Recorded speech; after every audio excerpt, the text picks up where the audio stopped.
사울은 가장 극적인 변화를 경험한 사람입니다. 사울의 자기소개를 들어볼까요?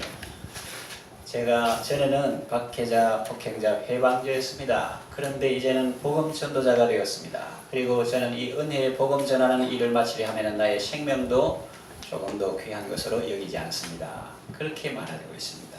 어떻게 이런 일이 일어났을까요? 완전 180도 달라졌는데 어떻게 이런 일이 일어났을까요? 이제 그의 변화 과정을 지켜보면서 함께 하나님의 은혜를 받겠습니다. 첫째로 그는 고달픈 삶을 살았습니다. 겉으로 보면 성공 가도를 달렸습니다.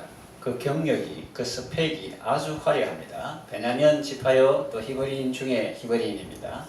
율법의 의로는 흠이 없는 사람입니다. 가말리엘 문화생입니다. 날 때부터 로마 시민권을 가진 사람입니다. 그는 나름대로 정의파의 삶을 살았습니다. 예수 믿는 사람들을 이단으로 생각했습니다. 하나님을 유일신으로 섬기는 유대인에게 자신을 가리켜서 하나님이라 하는 사람을 아주 참남하다고 여겼습니다. 그 사람은 십자가에 처형당했으니 이제 그 남은 잔당들을 모두 소탕해야 한다고 생각했습니다. 그래서 많은 예수님의 제자들을 잡아서 옥에 넘겼습니다. 그것도 모자라 이제는 다메섹까지 가서 예수님의 제자들을 색출해서 검거하고자 합니다. 참으로 세상적인 관점으로 볼 때 또 종교 행위적 세계에서 볼 때 전도 유망한 앞길이 창창한 그런 청년의 모습이 아닙니까?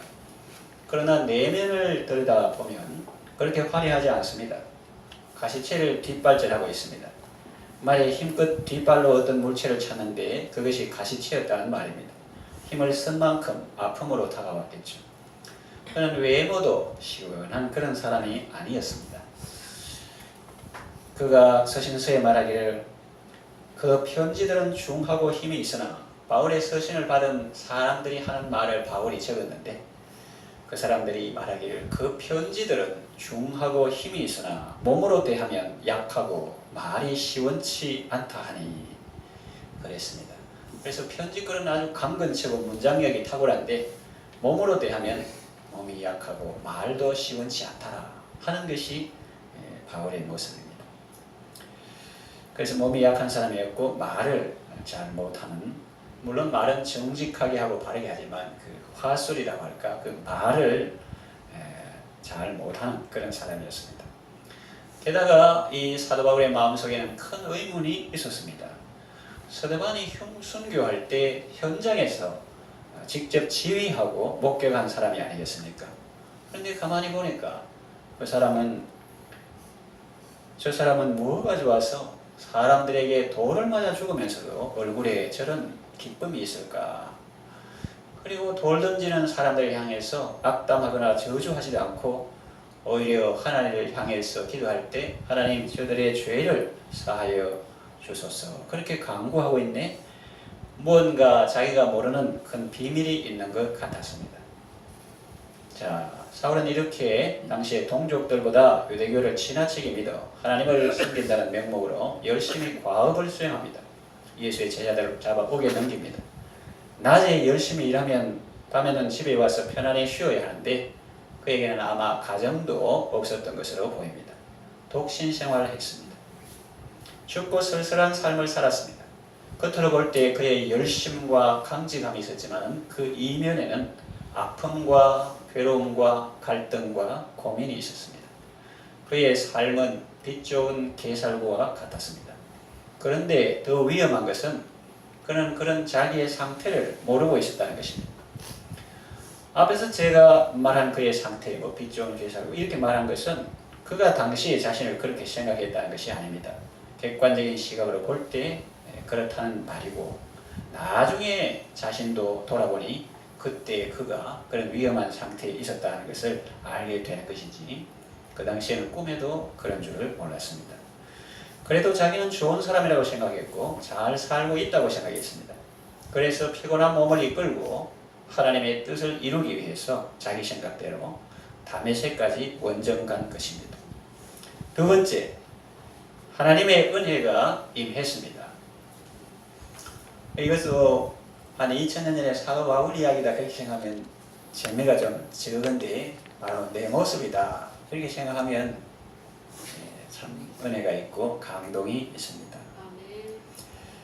자, 돼지는 늘 땅을 보면서 살기 때문에 평생 하늘 볼 일이 없다고 합니다. 유일하게 하늘을 볼 수 있는 기회가 있는데 그것은 뒤집어졌을 때입니다. 율법의 의를 추구하던 그를 뒤집어서 하늘을 보게 하고 은혜의 세계를 보게 한 분이 있습니다. 자기 의만 믿고 여기 전부 다 조용하게 앉아 계시지만 한때 세상적으로 전부 잘 나가던 분 아닙니까? 내가 뭐 일일이 그걸 다 알 수 없지만 제 모습을 볼 때 어릴 때 반장 안 한 사람 없고 자기 나름대로 자기 의가 있고 고집이 있고 세상에서 내놓으라 하는 그런 삶을 살았을 것입니다. 그런데 속에는 억수로 피곤합니다. 나름대로 그런 정의파, 나름대로 옳게 바르게 저 인간들 다 잡아 죽여야 된다. 요즘 세상은 그렇게 직접 잡아 죽이진 않지만 막 비판하고 판단하고 정죄하고 이렇게 하는데 속으로는 많이 피곤하고 힘든 그런 삶을 살았을 것이다. 그 제 자신을 통해서 그렇게 우리가 각자 삶을 돌아볼 수 있습니다. 나는 어릴 때부터 예수 믿었는데 예수 믿어도 교회 안에서 율법적인 삶을 살 수가 있습니다.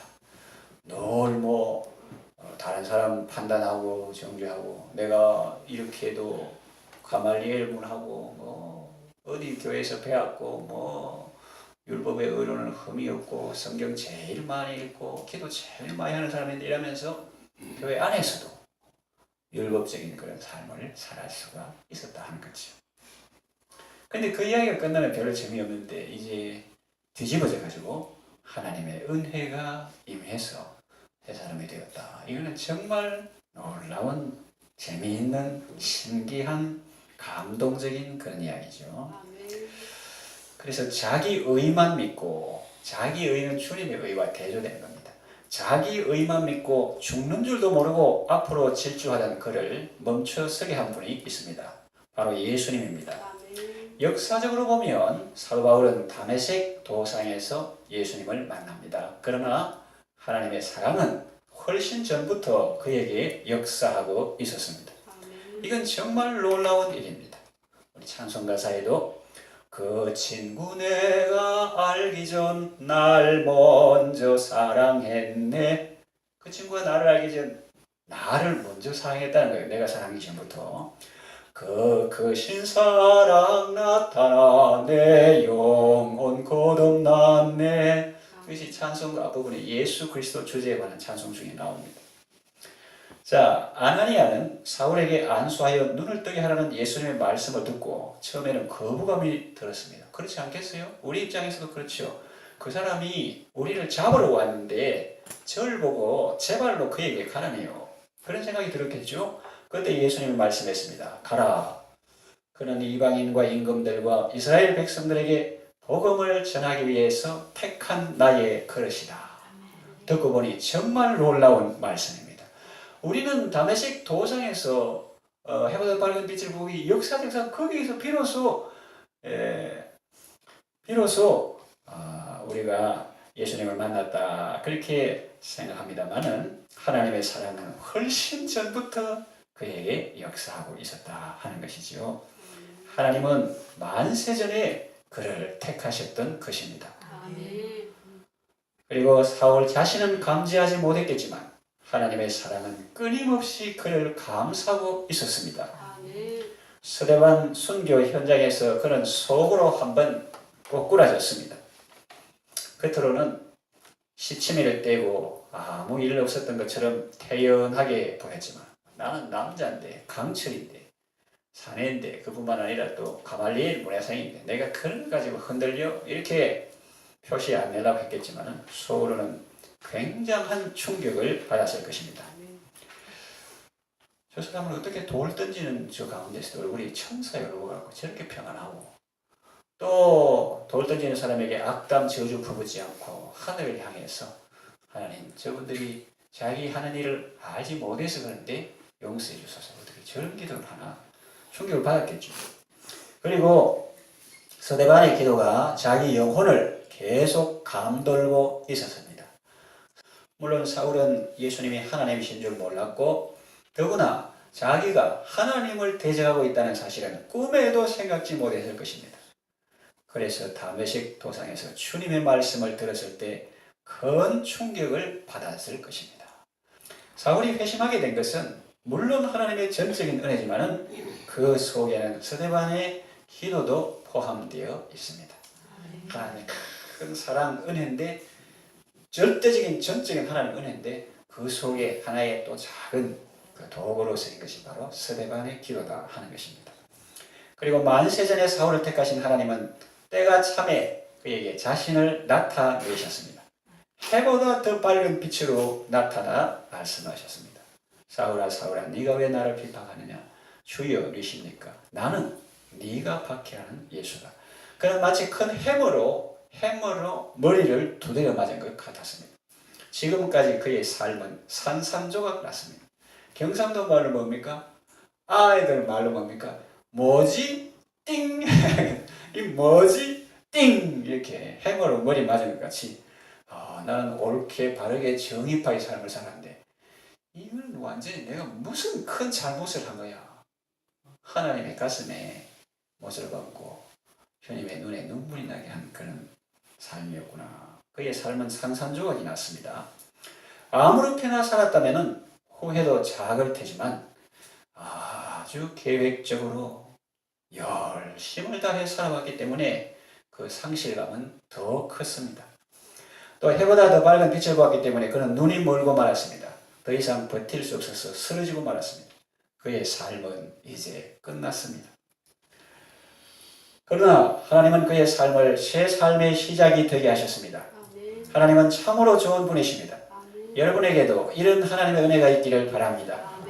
스데반이 사울과 박해자들을 위해서 기도한 것처럼 여러분들도 여러분의 남편과 자녀들을 위해서 기도하시기를 바랍니다. 예수님께서 해보다 더 밝은 빛으로 그들에게 나타나시고 따뜻한 음성으로 그들을 만나주셔서 그들도 새 삶을 얻도록 간구하시기를 바랍니다. 세 번째, 감사와 감격으로 사명을 완수했습니다. 사울은 뒤집어져서 보니 비로소 하늘이 보였습니다. 예수님이 하나님이신 것도 알게 되었습니다. 자신이 죄인인 것도 알게 되었습니다. 그것도 보통 죄인이 아니라 죄인 중에 괴수임을 알게 되었습니다. 그는 이제 새로운 세계를 보게 되었습니다. 눈도 못 쓰게 되었는데 그러니까 아무 할 말 없어요. 그런데 그 멀어졌던 눈도 다친 눈도 아나니아의 안수로 다시 보게 되었습니다. 전에는 저거는 완전히 이 땅에 존재해서는 안 될 인간이다 그렇게 생각했는데 그 아나니아가 자기는 세상에 제일 잘한 줄 알았는데 이제 그 동네 가보니까 그 동네 제일 끝줄 선 사람이 자기보다 더 훌륭하게 보여. 그러니까 그 아나니아도 얼마나 훌륭하게 보이는지 자기 안수하니까 눈에서 비늘 같은 것이 벗겨져서 밝히 보게 되고 또 그러니까 또 예수를 믿으니까 또 세례를 받고 우리가 사도 바울 다 유명한 줄 알지만 사도 바울에게 세례 준 사람은 누굽니까? 성경 퀴즈 내면 좀 모를 사람이 좀 있다. 그죠? 아나니아. 그의 삶은 완전히 달라졌습니다. 다메섹에서 그 동네에서 바로 예수님은 하나님이시다 이렇게 선포하고 전도합니다. 그리고 복음으로 유대인들을 굴복시켰습니다. 복음은 이렇게 사람의 삶을 변화시킵니다. 구한말에 평양에 복음이 전해졌습니다. 지금은 우상에 속으려고 도시고 그러지만 그리고 그때 일제 신사참배 할 때 신사참배는 우상 숭배가 아니고 애국행위다 해가 그런 결정을 했기 때문에 그 저주를 받아가지고 땅이 저주를 받아서 산에 풀도 없다 이런 말도 있고 한데 의미가 있습니다. 그런데 그 당시에 평양에 복음이 전해서 그 당시에는 주일에 장이 못 선다고 할 정도로 많은 사람들이 예수님을 믿었습니다. 왜냐하면 좌판을 버리고 문을 열어놔도 사람들이 다 예배에 집중하고 주일날 교회 가고 예배하고 전도하고 신방 이런 데 집중하기 때문에 장애를 안 오니까 장애 안 서는 거예요. 그래서 동방의 예루살렘이라고 할 정도였습니다. 그때에 이런 일이 있었습니다. 사람들이 길 가다 보니까 술집, 유명한 술집인데 그 술집 문에 방이 다 붙었습니다. 방이 딱 붙었습니다. 그 내용을 읽어보니까 이렇습니다. 나 어제 예수 믿었습니다. 그래서 오늘부터 술집 문 닫습니다. 아주 간단합니다. 주인 100. 네. 여러분, 이것이 복음의 능력입니다. 네. 사람을 죽이는 데 앞장섰던 그는 이제 사람들을 살리고 세우는 일에 앞장섭니다. 죽음도 두려워하지 않습니다. 사람들이 당신 지금 예루살렘에 들어가면 결박당합니다. 그렇게 말해도 개의치 않습니다. 띠, 이가보라는 사람이 바울의 띠를 가져다가 이 띠 주인이 누군지 모르지만 이 띠 주인이 예루살렘에 가면 결박당한다. 그럼 보통 사람들은 예언하는 걸 전부 다 신기하게 와 가면서 예언하는 걸 신기하게 보는데 그러고 또 갈락했다가 안 가고 그러는데 예언하는 것도 중요하지만 하나님의 그 지식에 대해서 아는 것도 중요하지만 자기의 삶을 하나님의 기뻐하시는 뜻대로 걸어가는 그것이 더 중요한 거예요. 어떤 사람은 띠인자를 결박한다 이거 하면 안 가고 또 그런 걸 막 추종하고 그러는데 중요한 것은 자기 삶의 발걸음을 하나님의 뜻에 일치시키는 그게 중요한 겁니다. 그러니까 이제 아까 제가 말했던 그 말을 거기서 하는 거예요. 결박하리라 이라니까 나는 결박당하는 것뿐만 아니라 죽을 것까지도 각오하였노라. 이 은혜의 복음 전하는 일을 마치려 하면은 나의 생명도 조금도 귀한 것으로 여기지 아니하노라. 그렇게 말하지 않습니까? 그러면서 그는 그의 선한 싸움을 다 싸우고 달려갈 길을 다 마쳤습니다. 그는 하나님께서 주신 새로운 삶을 맞죠. 왜냐하면 자기 삶은 거기서 끝났으니까요. 그 마감됐으니까요. 눈 다시 뜨고 이렇게 힘을 얻어가지고 다메섹에 있는 사람들에게 예수는 하나님이시다 선포하고 전하 그거는 덤으로 주신 생애입니다. 이 계산을 잘해야 돼요. 이것도 뭐 내 거다 이렇게 생각하면 안 되고 나는 죽었는데 나는 그리스도와 함께 예수님과 함께 십자가에 죽었는데 죽은 나를 다시 살리 이게 세례 아닙니까? 세례 물속에 들어가면 본래 죽는데 이제 선한 양심이 하나님을 향해서 찾아가는 것이다. 그렇게 말했습니다. 그래서 하나님께서 주신 새로운 삶을 아낌없이 남김없이 주님께 드렸습니다. 여러분도 예수님 안에서 거듭난 새 생명 가지고 아름답고 복된 삶을 살아가시기를 바랍니다. 제 말씀을 정리하며 마치겠습니다. 과거 없는 성자 없고 미래 없는 죄인 없습니다. 여러분이 죄인이라고 생각하신다면 소망을 가지시기 바랍니다. 박해자가 전도자가 되었습니다. 하나님의 사랑과 은혜는 청량할 수 없습니다. 사도 바울을 불러주신 하나님은 유대 나라에서 멀리 떨어진 한국에 사는 우리도 복음으로 거듭나게 하시고 새 삶을 살게 하셨습니다. 우리는 예수님의 은혜로 새 삶을 선물로 받은 사람들입니다. 감사하며 아름다운 삶을 살아가시기를 바랍니다.